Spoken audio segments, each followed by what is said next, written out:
하나님을 믿습니다. 맞지요? 예, 하나님을 나의 여호와로, 나의 주인으로. 그 하나님은 지금도 살아계시며 모든 만물을 주관하시는 전능하신 하나님이심을 믿습니다. 그러므로 이 땅의 그 어떤 것도 하나님의 주권, 하나님의 손에서 벗어날 수 있는 건 아무것도 없습니다.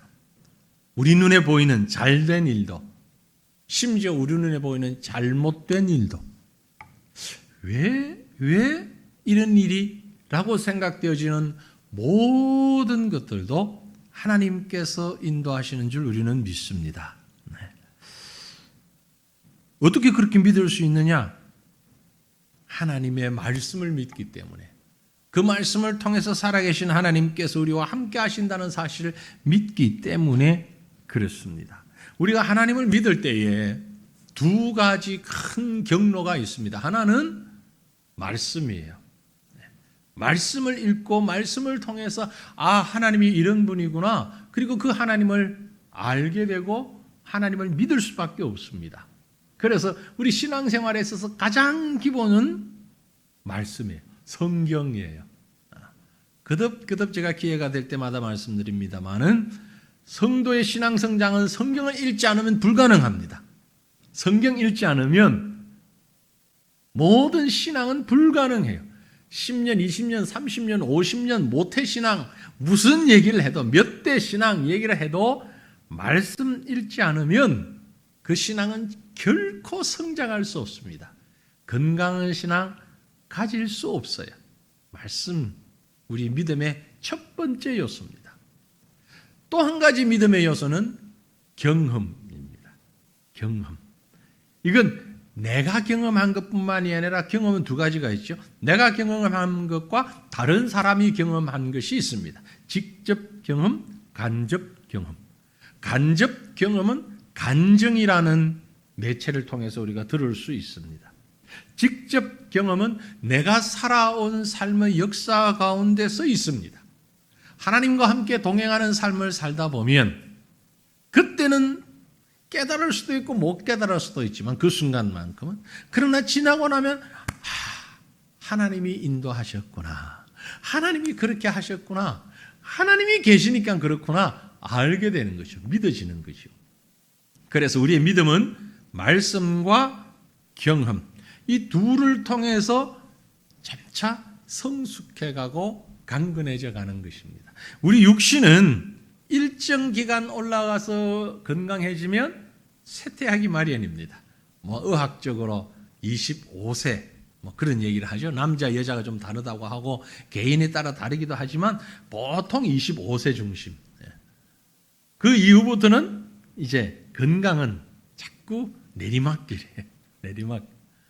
하지만 믿음은 그렇지 않습니다. 믿음은 어느 정점에 갔다가 내리막길이 아니고 믿음은 계속해서 올라가는 거예요. 계속해서. 이게 50년이 됐든 60년이 됐든 천국 가기 직전이 됐든 계속 올라가요. 제가 볼 때는 천국 가기 직전이 이 땅에서 가지는 믿음의 가장 최절정 같아요. 하나님께서 그렇게 만드시는 것 같아요. 천국 가기 직전에 있는 분은요, 빨리 예수님 만나고 싶어요. 빨리 가고 싶어요. 그래. 빨리 가고 싶은데 그게 몸이 고통스러워서 하는 하소연이 아니고 정말 주님 만나고 싶어서 하는 간절한 마음 같아요. 빨리 가고 싶어요. 빨리 만나고 싶어요. 우리 성도 중에 한 분이 있습니다. 지금 한 분 계신데 언제 하나님 데려가실지 몰라요. 근데 하나님이 아주 길게 더 시간을 주시네. 분명히 하나님의 뜻이 계실 거예요. 기도하면서 여기 우리가 알지 못하는 모든 것들이 있는데 목사님 빨리 가고 싶어요. 빨리 가고 싶어요. 빨리 주님 만나고 싶어요. 보고 싶어요. 그 말씀이 그저 내 몸 아프니까 나 힘드니까 귀찮으니까 다른 사람에게 번거로움을 주니까 이제 떠나고 싶어 이런 의미만은 아니에요. 정말 주님 만나고 싶어서 그런 것 같아요. 근데 그분이 옛날에도 그런 신앙이 있었느냐? 죄송하지만 제가 볼 때는 아니었던 것 같아요. 근데 신앙이 자꾸 성장해요. 성장해서 언제까지? 마지막 주님 앞에 가기 직전 최고의 신앙이에요. 혹 다른 사람이 또 다른 경우가 있을 수도 있겠지만 대부분의 경우가 그래요. 우리의 신앙이 가장 성숙한 것은 주님 앞에 갈 때까지. 제가 드리는 말씀은 우리 신앙은 끝없이 계속 성장해야 된다는 얘기입니다. 우리 안나 전도회 회원님들, 나는 이제 나이가 들었으니까 그러고 주저앉지 마세요. 아니에요. 우리 중에 나이가 아주 많으신 분들 그래봐야 무두셀라보다는 9분의 1밖에 안 돼요. 아직 9분의 1도 안 돼요. 무두셀라에 비하면 10분의 1밖에 안 돼요. 그러니까 많다 생각하지 마시고 주님 앞에 가는 그날까지 성장해야 되는 겁니다. 성장은 계속 돼야 됩니다. 왜 이 말씀을 드리는 거 아니? 오늘 우리가 읽어 묵상하고자 하는 시편 44편이 바로 그런 믿음을 우리에게 요구하고 있어요. 시편 44편 표제의 글을 보면은요, 42편 3편, 네, 3편은 아예 없었죠. 42편에서 같은 표제라고 했는데 같은 표현으로 되어 있어요. 고라 자손의 마스길, 인도자를 따라 부르는 노래. 이미 앞에서 설명드린 고라 자손 말씀드렸죠. 반역했다가 그 후손들은 조상의 그 잘못됨을 인식하고 하나님 앞에서 바른 신앙으로 살려고 애를 썼고 성전에 찬양하는 자의 직분에서 열심히 하나님을 섬기는 후손들. 그런데 맞서길 교훈의 시다.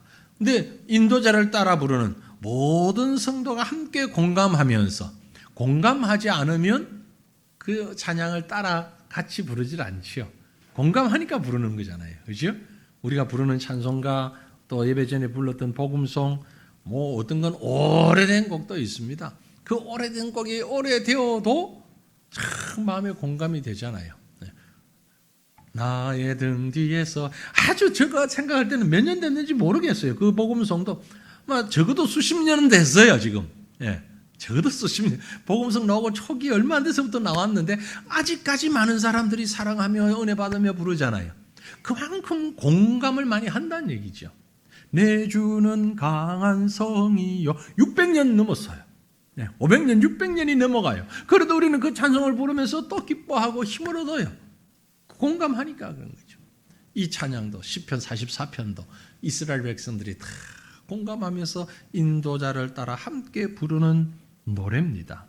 그런데 내용을 보면 한마디로 제가 시편 44편 내용을 주일 오후에 시편을 강의를 쭉 하니까 계속 좀 이렇게 보는데요. 봤지만 알지만 또 보고 하는데 시편 44편을 짓는 시인의 마음, 시인의 마음, 누가 지었는지는 정확하게 모릅니다. 아마 다윗일 가능성도 커요. 아닐 가능성도 있고 직접 이름을 언급하지 않았기 때문에 모릅니다. 고라 자손이 지었다는 건 아니에요. 그 자손 중에서 지었지만 다윗의 시를 고라 자손이 불렀을 수도 있어요. 혹은 고라 자손 중에 누군가가 지었을 수도 있어요. 그게 누구이든 간에 시편 44편을 지은 사람이 핵심적인 마음의 상태를 표현한다면 무엇으로 얘기할 수 있을까? 사실 쉽지 않아요. 왜냐하면 저도 이 말씀을 수없이 읽었지만 그렇게 생각을 못했거든요. 그런데 하나님이 제게 주신 축복 뭐냐면은 세밀히 읽고 분석하고 설교를 작성해서 해야 된다는 축복. 설교를 하는 사람에겐 짐일 수도 있는데 여러분이 누리지 못하는 저만 누리는 축복. 읽고 또 읽고 묵상하고 이게 무슨 말일까? 왜 이렇게 했을까? 고민해보고 시편을 적은 사람 마음도 한번 생각해보고 하다 보면 또 그것만 해가지고는 안 되고 이미 다른 분들이 이걸 설교를 했잖아요. 다른 분들의 설교를 제가 다 봅니다. 다른 분들이 요즘 인터넷이 좋아가지고 예전 같으면 책을 엄청 많이 사야 되는데 지금 그렇게 책 안 사도 인터넷으로 찾아가면 웬만한 설교는 다 있어요. 그래서 인터넷에 나와 있는 웬만한 설교는 다 봐요. 또 읽어보는데 많은 분들이 그걸 표현한 한두 번만 나도 그 생각했는데 그래 44편을 지은 시인의 마음을 이해하는 사람이 딱 한 사람 봤어요. 저도 그분하고 동감해요. 이름은 누군지 모르겠는데 뭘까요? 44편을 지은 시인의 마음. 네. 그분은 그렇게 표현을 안 했는데 저는 이제 표현을 그렇게 다르게 합니다. 그래서 오늘 제목이 나왔어요. 설교의 제목 44편의 제목이 나왔어요. 맨 나중에 제목을 찾아서 이제 내용 다 한 다음에 그럼에도 불구하고 그럼 이 말을 하는 이유가 뭘까? 44편의 시인의 마음에 드는 가장 큰 감정 혹은 심리 상태 표현하라면 당혹감이에요.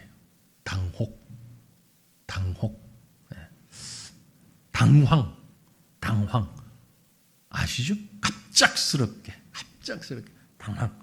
좀 전에 제가 내려오면서 2층에 문을 확 열을 때 안에 두 분이 막 깜짝 놀래가지고 저는 안에 아무도 안 계신 줄 알았거든. 아까 제가 나올 때 분명히 애들이 있는 걸 보고 나와가지고 얘들이 에어컨 안 끄고 나갔을 거야 그렇게 생각하면서 문을 딱 열고 에어컨 끄려고 문을 딱 열었는데 권사님 두 분이 앉아 계시더라고. 미안해. 얼마나 당황스러웠을까. 갑자기 문이 열리니까 노크도 안 하고. 저는 당연히 빈방인 줄 알고 에어컨 꺼야 되겠다 생각하고 딱 그게 당혹. 깜짝 놀라는 그 당혹감. 44편의 시인은 지금 마음에 그 마음이 있는 거예요. 당혹감이에요. 당황스러워요. 뭐지 이거? 왜 그런지를 이제 제가 설명을 드릴게요.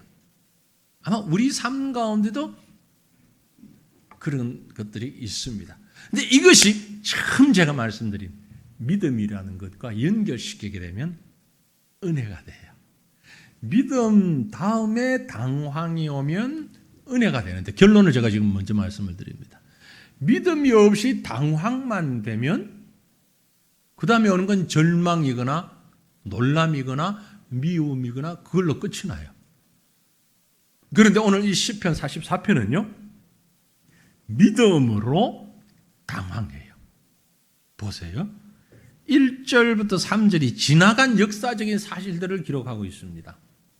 물론 이 지나간 역사는 본인의 역사가 아닙니다. 조상들의 역사예요. 나 때는 말이야 라떼를 많이 지금 들었던 거예요. 그걸 정리를 하고 있는 겁니다. 1절에 하나님이여 주께서 우리 조상들의 날 곧 옛날에 행하신 일을 그들이 우리에게 일러주며 우리가 우리 귀로 들었나이다. 우리 조상들에게 하신 일을 귀에 딱지가 않을 만큼 들었습니다. 수없이 들었습니다. 얼마나 많이 들었을까요? 그죠? 네, 우리 연세 드신 앞 세대는 얘기를 했는 줄 모르고 또 하잖아요. 알면서도 또 하잖아요. 필요하다고 생각하고 또 하잖아요. 듣는 사람이 그만하시오. 아이고 한 번만 더 하면 100번이네. 99번 얘기했단 말이에요. 그런데도 또 하잖아요. 그게 이제 연세 드신 분들의 특징이에요. 그러니 하고 들으시면 돼요. 지금 일절이 그 말이에요. 귀에 딱지가 않도록 들었습니다. 뭘? 내 때는 말이야 홍해를 건너는데 그때 하나님께서 광야에서 말이야 만나가 메추라기가 처음에는 그래요 신기했는데 이게 듣다가 보면은 이제 다 알아. 다 그 다음에 무슨 얘기가 나올지 알아요. 그죠? 그런데도 똑같은 이 얘기도요 들을 때마다 은혜가 되는 게 그게 은혜입니다. 그게 은혜예요. 예전에 우리 교단에 장모 목사님이 계셨는데 이미 천국 가신 지 오래되셨어요. 이 장모 목사님은요 설교를 하시면 주일 설교든 신학교에 와서 경건의 설교를 하시든 총회 무슨 일이 있어서 설교를 하시든 언제든지 설교를 하면 설교 얘기하시다가 만주, 신의주, 평양 그래서 제주도까지 가야 설교가 끝이 나. 항상 그 전쟁 때부터 시작해서 만주부터 시작해요. 일제시대부터 해서. 그래서 이제 우리 철없는 학생 때, 야, 목사님 설교 어디까지 갔냐? 아직 신의주야. 아이고, 멀었네. 이게 부산을 거쳐서 제주도까지 가야 끝이 나니까. 그런데 그분 설교가 정말 은혜롭거든요. 맨날 똑같은 그 흘러 내려오는데, 옆으로도 안 가. 항상 그 노선이 다 있어, 이렇게. 그래오는데도 그게 은혜로워. 정말 은혜로워. 그게 은혜죠. 응? 이스라엘 백성들은 그 소리를 많이 들었어요. 1, 2, 3절은 그 얘기하고 있는 거예요. 우리 조상 때 이걸 많이 들었습니다. 그런데 똑같이 들었던 얘기도 지금 내 상황이 다르면 아무리 많이 들었던 얘기도 새롭게 들리잖아요. 그죠? 바로 그게 1절 첫 마디에서 표현이 돼요. 하나님이요. 우리말엔 지금 단순히 지나갔는데 언젠가 되면 우리 한글 성경에도 이 문장 부호, 물음표, 느낌표, 따옴표, 마침표 이런 게 좀 있으면 좋겠다 싶은, 지금 전혀 그게 없잖아요. 만약에 그걸 붙인다면 하나님이요 다음에 뭐가 붙어야 되느냐면 느낌표. 한 3개쯤. 하나님!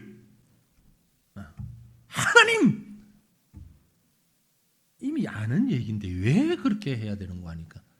지금 내가 처한 상황, 지금 내가 만나고 있는 형편, 예전에 들었던 우리 조상들의 하나님하고 너무 다른 거야. 하나님에 대해서는 내가 간접적으로 경험을 했는데 할아버지를 통해 가지고 내려오는 얘기로 간접 경험했는데 지금 내가 당한 하나님은 그때 하나님하고 너무 달라. 그래서 하나님이요. 어떤 마음에서는 좀 놀란 마음도 있고 따지는 듯한 마음도 있고 좀 질문하고 싶은 마음도 있고 하나님 대체 이게 이런 표현이 들어갈 만큼 주께서 우리 조상들에게 옛날에 행하신 일을 우리가 귀에 못이 박히도록 들었는데 그 말이에요. 그들이 우리에게 일러주매 그들이 문자적으로는 아버지인데 이 구약 성경에 쓰여진 히브리어가 우리말하고는 다른 특징이요. 아버지, 할아버지, 조상님들 단어가 거의 같은 단어예요. 아들, 손자, 후손 이 단어도 거의 비슷해요. 거의 같아요. 그래서 똑같은 단어를 가지고 어떨 때는 아들이라고 번역도 하고 어떨 때는 후손이라고도 번역할 수 있어요. 어떨 땐 아버지로 번역하기도 하고 어떨 땐 조상이라고 번역할 수도 있어요. 우리말의 아버지와 조상은 전혀 다르잖아요. 아들과 후손도 전혀 다르잖아요. 그래서 성경의 연대를 정확하게 규정할 수 없는 이유가 구약 성경에도 그렇고 신약에도 그렇고 누구의 아들, 누구의 후손이 나오잖아요. 그게 바로 다 아들인지 아니면 손자인지가 정확하지 않아요. 그런 게 몇 곳 있어요. 그래서 연대를 정확히 계산할 수 없는 이유가 거기에 있는 거예요. 아무튼 여기서 그들이라는 말은 아버지뿐만이 아니고 우리 모든 조상들, 지금 나로부터 시작해서 위 세대 전체를 얘기하는 거예요. 이 시인의 입장에서 지금 내 세대, 내 입장에서 보면 3대, 4대, 5대, 40대, 50대 위로 전 세대를 다 포함하고 있는 말이에요. 하나님이 창조부터 지금까지 오시면서 하나님이 이렇게 행했지 않습니까? 유월절을 통해서 왜 하나님이 유월절을 제정하셨는지, 왜 하나님이 초막절을 제정하셨는지, 무엇 때문에 하나님이 이런 율법을 주셨는지 이것 우리가 다 들었습니다. 다 들었습니다. 특별히 유대인들은요 아주 이게 강했어요. 밥상교육, 밥상머리 교육. 우리가 지금 그게 안 되잖아요. 그죠? 가정마다 우리 그게 안 돼요. 옛날 여기 계신 분들이 어릴 적만 해도 밥상머리 교육을 받았어요. 함께 앉아가지고 배가 고픈데 젓가락 들라 그러면 엄마가 손을 탁 치죠. 버릇없이 할아버지 수저 드시고 난 다음에 들어야지. 그럼 또 이렇게 기다리고 눈치 보죠. 어른이 먼저 들면 그 다음에 이게 밥상 교육이거든요. 이게 지금 우리가 없어져 버리잖아요. 이스라엘 백성들은 이게 아주 강합니다. 그래서 탈무드라고 하는 게 그런 가정에서부터 내려오는 교육이거든요. 이걸 통하여서 우리는 하나님을 다 압니다. 이해합니다. 그런데 특별히 그들이 주목하는 역사가 있어요. 그 많은 역사 가운데 주목하는 역사가 있어요. 2절 보시면 주께서 주의 손으로 뭇 백성을 내쫓으시고 우리 조상들을 이 땅에 뿌리 박게 하시며 주께서 다른 민족들은 고달프게 하시고 우리 조상들은 번성하게 하셨나이다. 무슨 얘기 같아요? 가나안 입성이죠. 맞아요. 가나안 입성입니다. 가나안 땅에 있는 백성들 다 내쫓으시고 이스라엘 백성들을 그 땅에 뿌리 박게 하셨어요. 참 이게 쉬운 문제 아니었거든요. 여러분, 젖과 꿀이 흐르는 가나안 땅이 비어있는 땅 아니었습니다. 그죠? 무혈 입성한 것 절대 아니에요. 그곳에 이미 사람들이 다 살고 있었어요. 그런데 그들의 죄가 너무 컸기 때문에 하나님께서 그 죄가 관영함을 보셔서 이스라엘 백성을 도구로 해서 가나안에 살고 있는 사람들을 심판하셨어요. 그래서 이스라엘에게는 축복의 순간이지만 가나안에 살고 있는 사람들에게는 형벌의 시간이었어요. 네. 그래서 이 백성을 그렇게 인도해 들어가신 것 우리가 압니다. 그 땅에 뿌리가 내릴 수 있도록 다른 민족들은 고달프게, 가나안 땅에 살고 있는 민족들은 얼마나 힘들고 어려웠겠습니까? 그러나 하나님께서 우리 조상들은, 우리 백성들은 이렇게 은혜를 베푸셔서 그곳에 들어갈 수 있게 하시지 않습니까? 그런데 우리가 압니다. 뭘?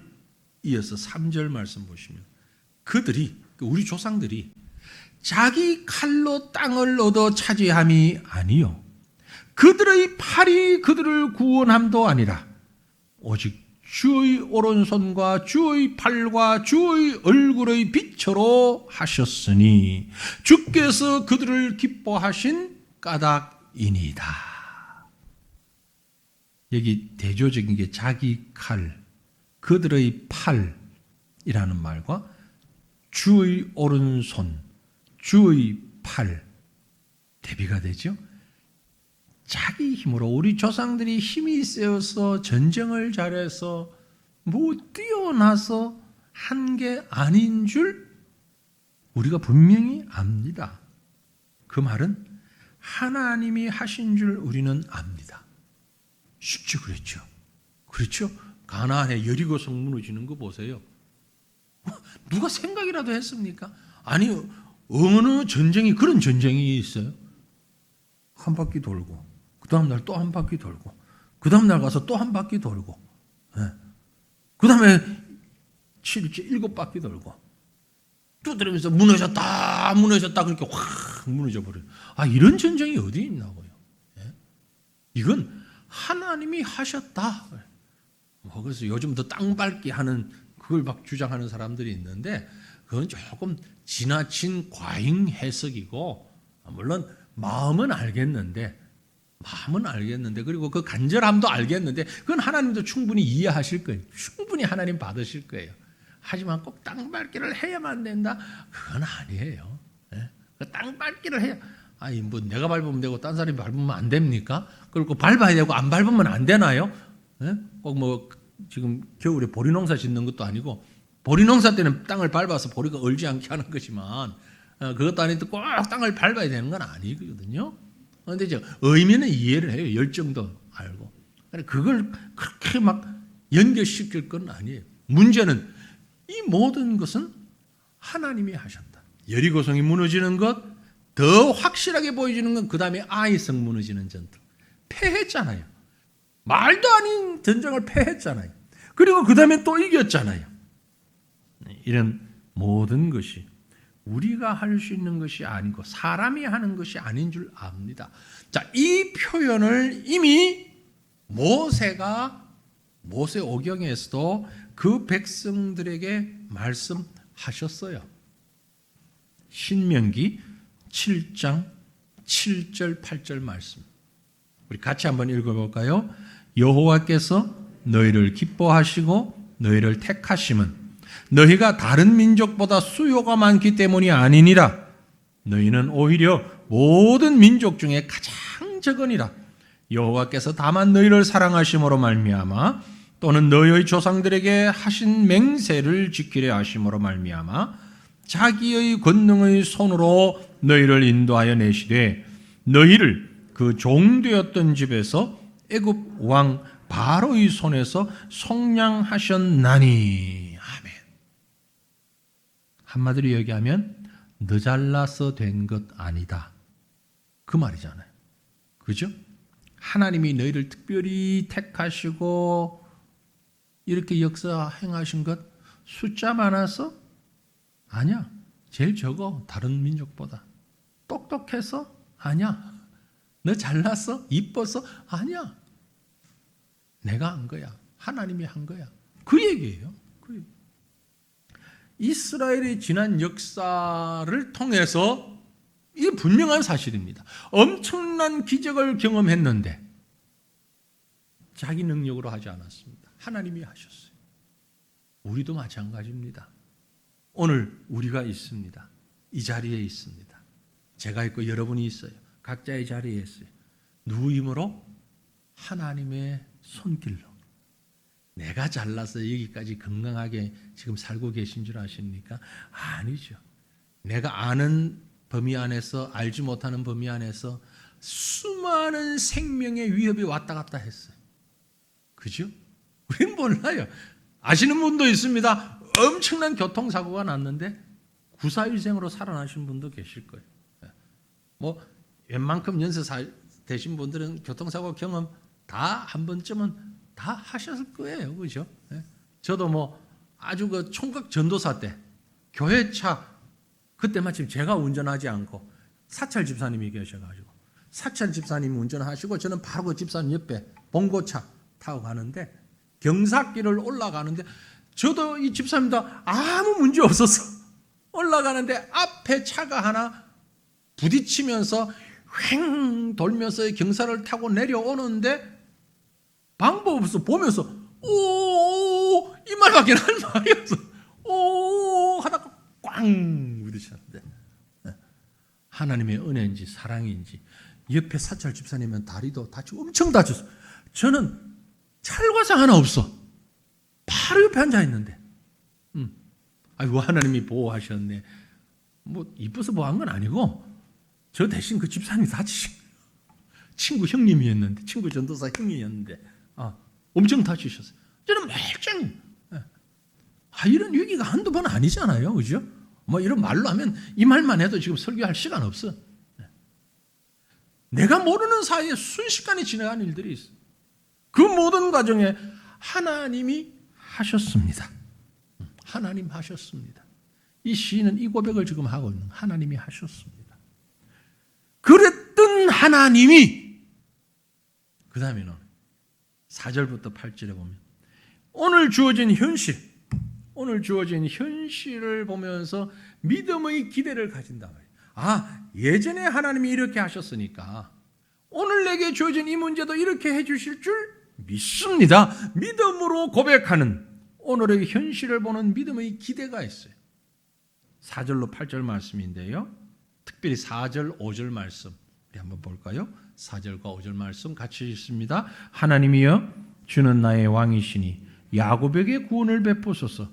우리가 주를 의지하여 우리 대적을 누르고 우리를 치러 일어나는 자를 주의 이름으로 밟으리다.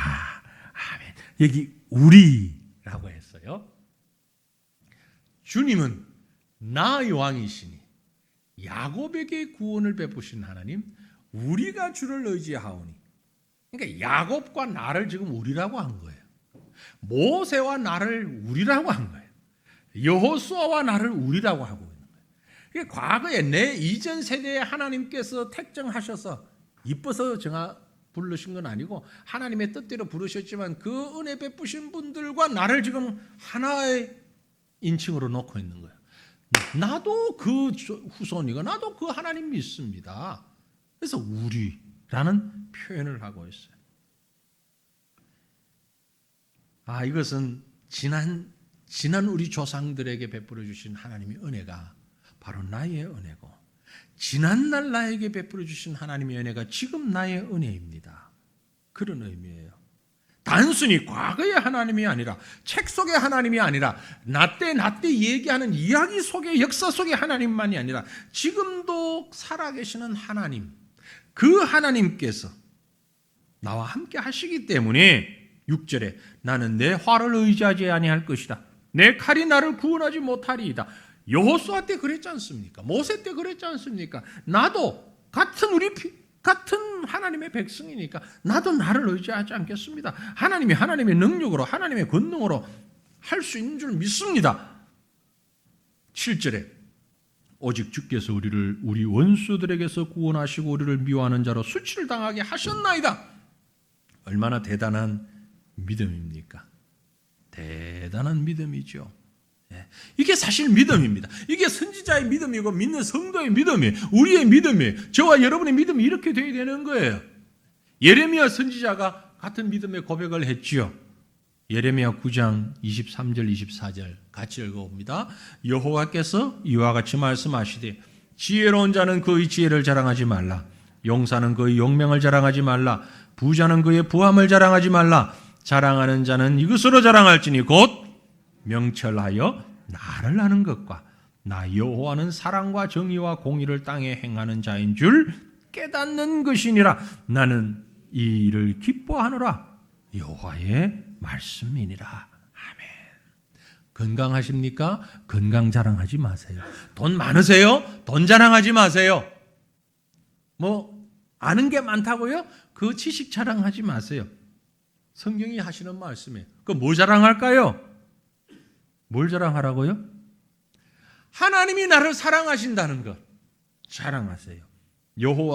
여호와는 사랑과 정의와 공의를 땅에 행하시는 자인데 그 하나님을 내가 안다.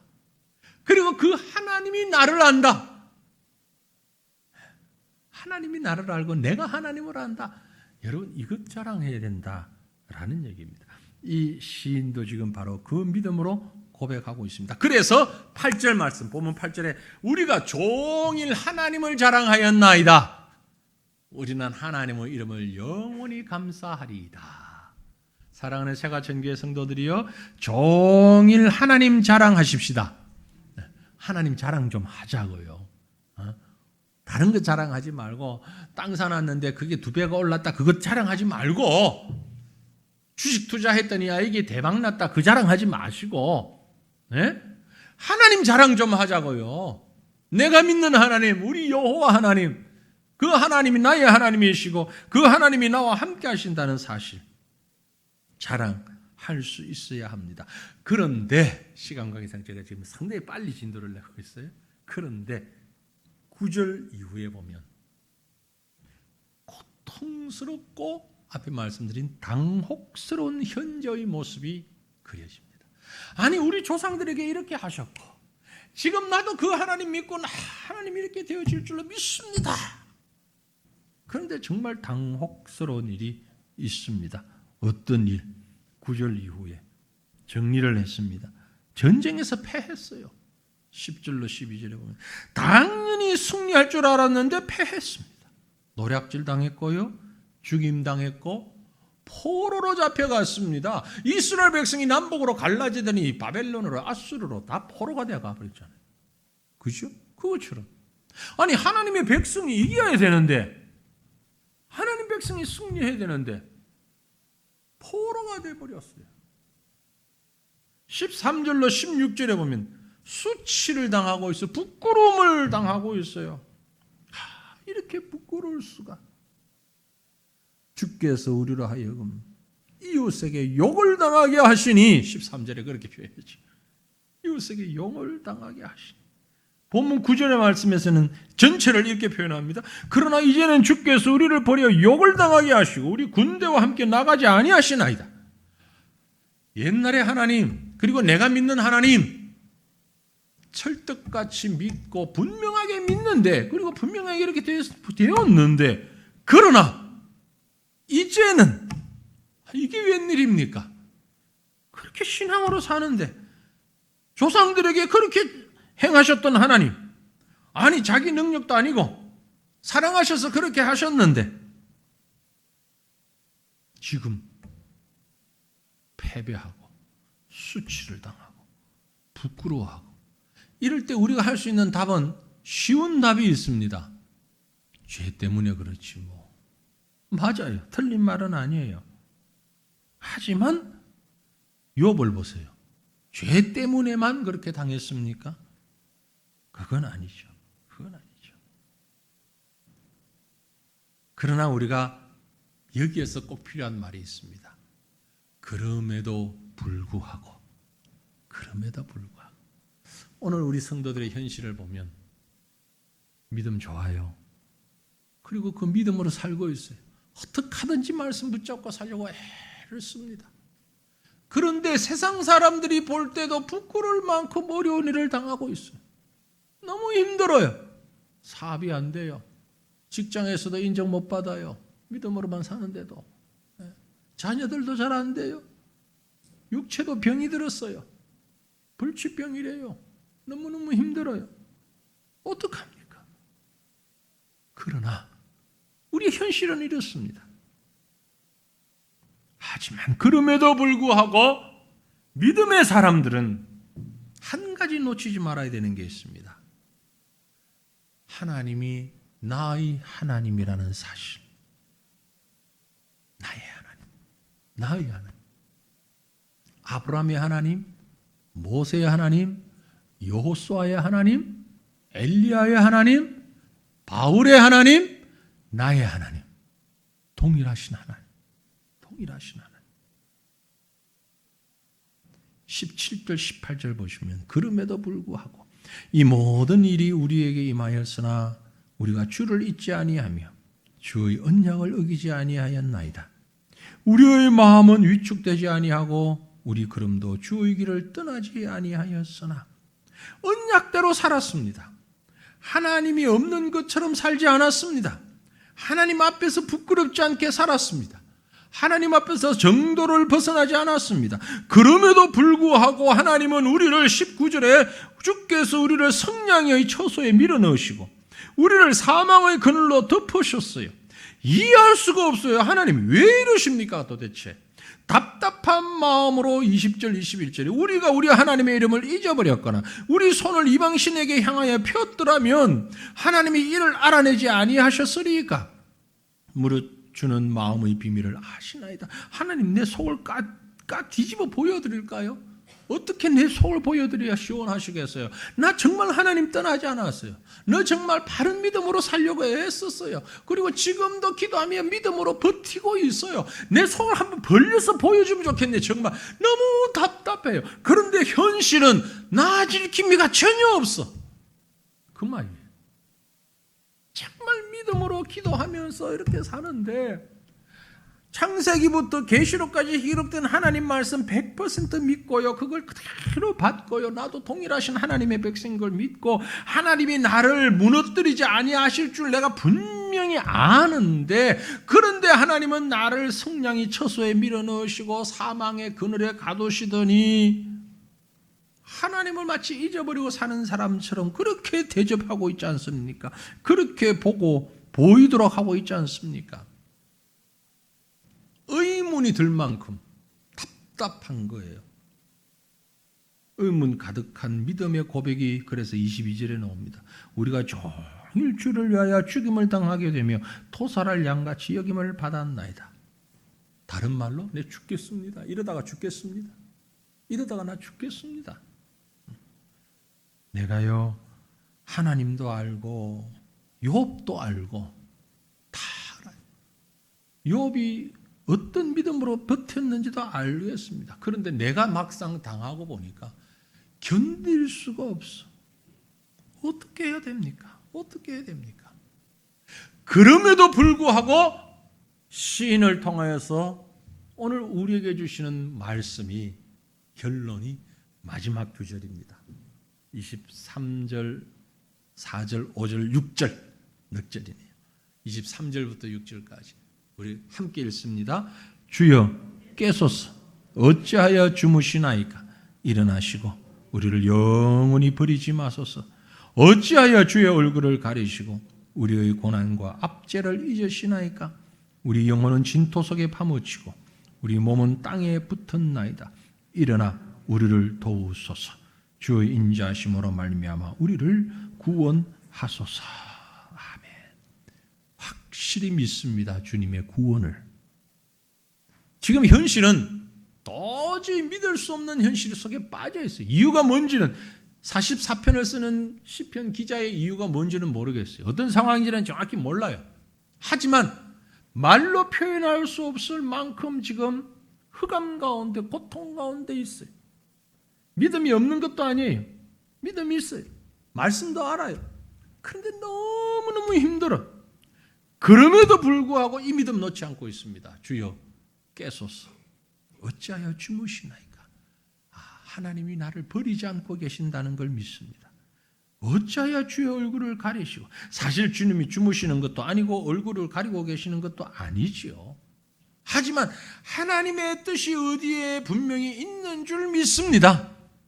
나는 모르겠으나 지금 내가 볼 때는 전혀 길이 없는데, 그러나 하나님이 나를 떠난 것도 아니고 하나님이 나를 포기하신 것도 아니고 분명히 하나님은 이 속에서도 뜻이 있는 줄 믿고 고백하는 겁니다.